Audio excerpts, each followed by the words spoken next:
Four Beasts in One. Written by Edgar Allan Poe.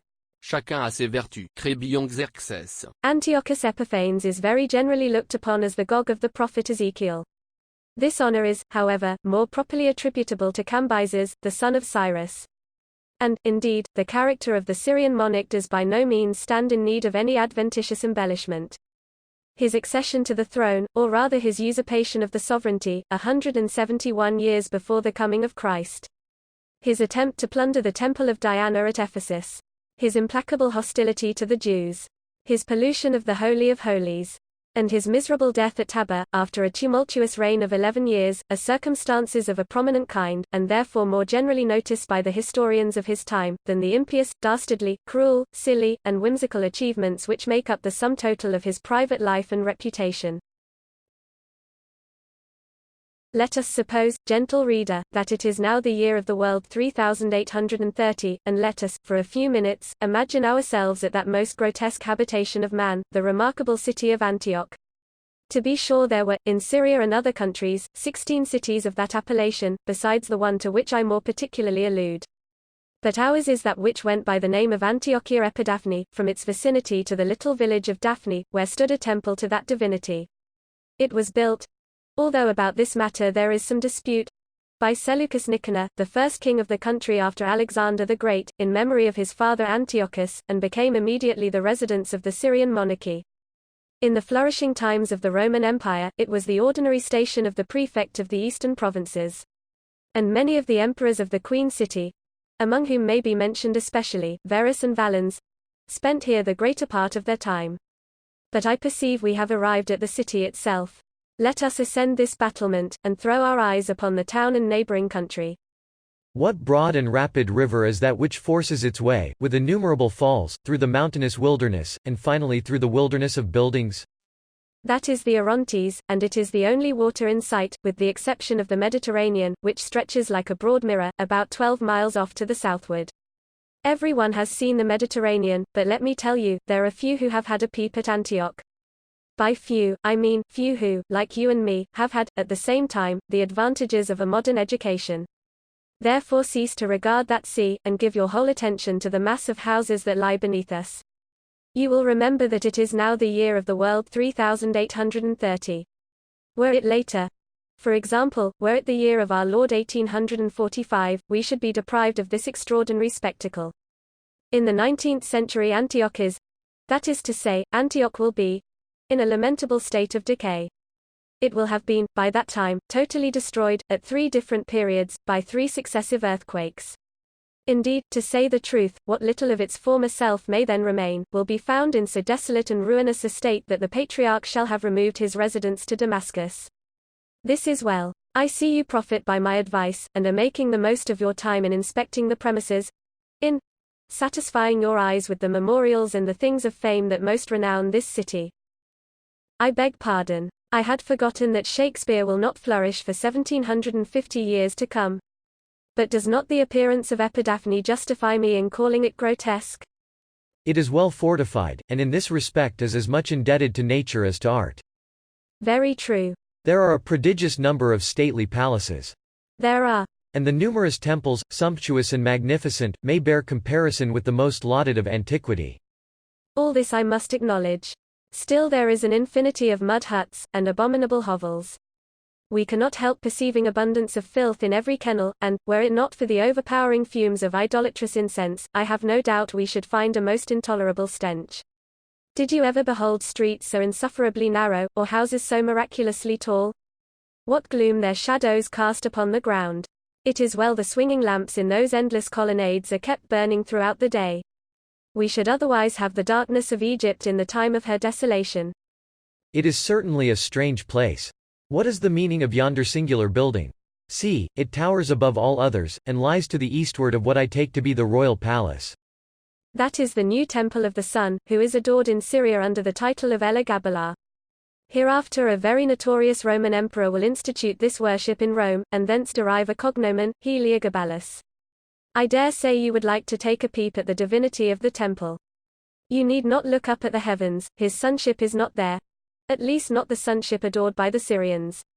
That deity will be found in the interior of yonder building. He is worshipped under the figure of a large stone pillar terminating at the summit in a cone or pyramid, whereby is denoted fire. Hark! Behold! Who can those ridiculous beings be, half naked, with their faces painted, shouting and gesticulating to the rabble? Some few are mountebanks. Others more particularly belong to the race of philosophers. The greatest portion, however, those especially who belabor the populace with clubs, are the principal courtiers of the palace, executing as in duty bound, some laudable comicality of the king's. But what have we here? Heavens, the town is swarming with wild beasts. How terrible a spectacle! How dangerous a peculiarity! Terrible, if you please, but not in the least degree dangerous. Each animal, if you will take the pains to observe, is following, very quietly, in the wake of its master. Some few, to be sure, are led with a rope about the neck, but these are chiefly the lesser or timid species. The lion, the tiger, and the leopard are entirely without restraint. They have been trained without difficulty to their present profession, and attend upon their respective owners in the capacity of valets de chambre. It is true, there are occasions when nature asserts her violated dominion. But then the devouring of a man-at-arms, or the throttling of a consecrated bull, is a circumstance of too little moment to be more than hinted at in Epidaphne. But what extraordinary tumult do I hear? Surely this is a loud noise even for Antioch. It argues some commotion of unusual interest. Yes. Undoubtedly. The king has ordered some novel spectacle, some gladiatorial exhibition at the hippodrome, or perhaps the massacre of the Scythian prisoners, or the conflagration of his new palace, or the tearing down of a handsome temple, or, indeed, a bonfire of a few Jews. The uproar increases. Shouts of laughter ascend the skies. The air becomes dissonant with wind instruments, and horrible with the clamor of a million throats. Let us descend, for the love of fun, and see what is going on. This way. Be careful. Here we are in the principal street, which is called the Street of Timarchus. The sea of people is coming this way, and we shall find a difficulty in stemming the tide. They are pouring through the alley of Heraclides, which leads directly from the palace. Therefore the king is most probably among the rioters. Yes. I hear the shouts of the herald proclaiming his approach in the pompous phraseology of the East. We shall have a glimpse of his person as he passes by the temple of Ashima. Let us ensconce ourselves in the vestibule of the sanctuary. He will be here anon. In the meantime let us survey this image. What is it? Oh, it is the god Ashima in proper person. You perceive, however, that he is neither a lamb, nor a goat, nor a satyr. Neither has he much resemblance to the Pan of the Arcadians. Yet all these appearances have been given, I beg pardon, will be given, by the learned of future ages, to the Ashima of the Syrians. Put on your spectacles, and tell me what it is. What is it? Bless me. It is an ape. True. A baboon. But by no means the lesser deity. His name is a derivation of the Greek simia. What great fools are antiquarians. But see. See. Yonder scampers a ragged little urchin. Where is he going? What is he bawling about? What does he say? Oh, he says the king is coming in triumph. That he is dressed in state. That he has just finished putting to death, with his own hand, 1,000 chained Israeli prisoners. For this exploit the ragamuffin is lauding him to the skies. Hark, here comes a troop of a similar description. They have made a Latin hymn upon the valor of the king, and are singing it as they go. Mil, decolovimos. Unus homo. Mil, decolovimos. Mil, vivat qui mille occidit. Tantum vini e benemo, quantum sanguinis effudit. Which may be thus paraphrased. 1,000, 1,000, 1,000. 1,000, 1,000, 1,000. We, with one warrior, have slain. 1,000, 1,000, 1,000, 1,000.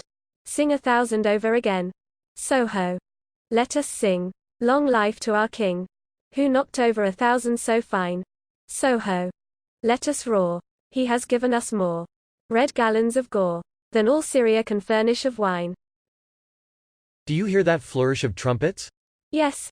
The king is coming. See, the people are aghast with admiration, and lift up their eyes to the heavens in reverence. He comes. He is coming. There he is. Who? Where? The king. I do not behold him. I cannot say that I perceive him. Then you must be blind. Very possible. Still I see nothing but a tumultuous mob of idiots and madmen, who are busy in prostrating themselves before a gigantic cameo-leopard, and endeavoring to obtain a kiss of the animal's hoofs. See. The beast has very justly kicked one of the rabble over. And another. And another. And another. Indeed, I cannot help admiring the animal for the excellent use he is making of his feet. Rabble, indeed. Why, these are the noble and free citizens of Epidaphne. Beast, did you say? Take care that you are not overheard. Do you not perceive that the animal has the visage of a man? Why, my dear sir, that cameo-leopard is no other than Antiochus Epiphanes, Antiochus the illustrious, king of Syria, and the most potent of all the autocrats of the East.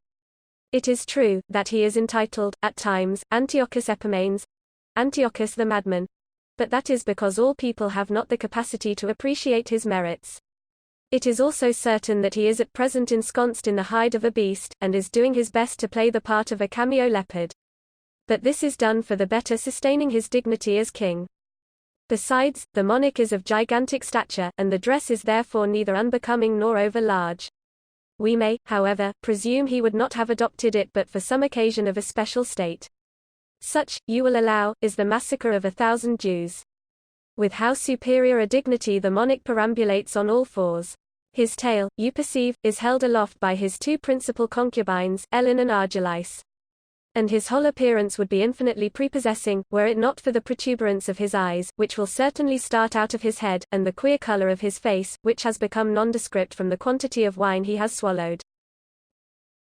Let us follow him to the hippodrome, whither he is proceeding, and listen to the song of triumph which he is commencing. Who is king but Epiphanes? Say, do you know? Who is king but Epiphanes? Bravo! Bravo! There is none but Epiphanes. No. There is none. So tear down the temples. And put out the sun. Well and strenuously sung. The populace are hailing him Prince of Poets, as well as Glory of the East, Delight of the Universe, and most remarkable of cameo-leopards. They have encored his effusion, and, do you hear? He is singing it over again. When he arrives at the hippodrome, he will be crowned with the poetic wreath, in anticipation of his victory at the approaching Olympics. But, good Jupiter, what is the matter in the crowd behind us? Behind us, did you say? Oh, ah. I perceive. My friend, it is well that you spoke in time. Let us get into a place of safety as soon as possible. Here. Let us conceal ourselves in the arch of this aqueduct, and I will inform you presently of the origin of the commotion. It has turned out as I have been anticipating. The singular appearance of the cameo-leopard with the head of a man, has, it seems, given offense to the notions of propriety entertained in general, by the wild animals domesticated in the city. A mutiny has been the result. And, as is usual upon such occasions, all human efforts will be of no avail in quelling the mob. Several of the Syrians have already been devoured, but the general voice of the four-footed patriots seems to be for eating up the cameo-leopard. The Prince of Poets, therefore, is upon his hinder legs, running for his life. His courtiers have left him in the lurch, and his concubines have followed so excellent an example. Delight of the universe, thou art in a sad predicament. Glory of the East, thou art in danger of mastication. Therefore never regard so piteously thy tail, it will undoubtedly be draggled in the mud, and for this there is no help. Look not behind thee, then, at its unavoidable degradation. But take courage, ply thy legs with vigor, and scud for the hippodrome. Remember that thou art Antiochus Epiphanes. Antiochus the illustrious. Also Prince of Poets, Glory of the East, Delight of the Universe, and most remarkable of cameo-leopards. Heavens, what a power of speed thou art displaying. What a capacity for leg bail thou art developing. Run, Prince. Bravo, Epiphanes. Well done, cameo-leopard. Glorious Antiochus. He runs. He leaps. He flies. Like an arrow from a catapult he approaches the hippodrome. He leaps. He shrieks. He is there. This is well. For hadst thou, Glory of the East, been half a second longer in reaching the gates of the amphitheatre, there is not a bear's cub in Epidaphne that would not have had a nibble at thy carcass. Let us be off. Let us take our departure. For we shall find our delicate modern ears unable to endure the vast uproar which is about to commence in celebration of the king's escape. Listen, it has already commenced. See. The whole town is topsy-turvy. Surely this is the most populous city of the East. What a wilderness of people. What a jumble of all ranks and ages! What a multiplicity of sects and nations! What a variety of costumes! What a babble of languages! What a screaming of beasts! What a tinkling of instruments! What a parcel of philosophers! Come, let us be off. Stay a moment. I see a vast hubbub in the hippodrome. What is the meaning of it, I beseech you? That? Oh, nothing. The noble and free citizens of Epidaphne being, as they declare, well satisfied of the faith, valor, wisdom, and divinity of their king, and having, moreover, been eyewitnesses of his late superhuman agility, do think it no more than their duty to invest his brows, in addition to the poetic crown, with the wreath of victory in the foot race. A wreath which it is evident he must obtain at the celebration of the next Olympiad, and which, therefore, they now give him in advance.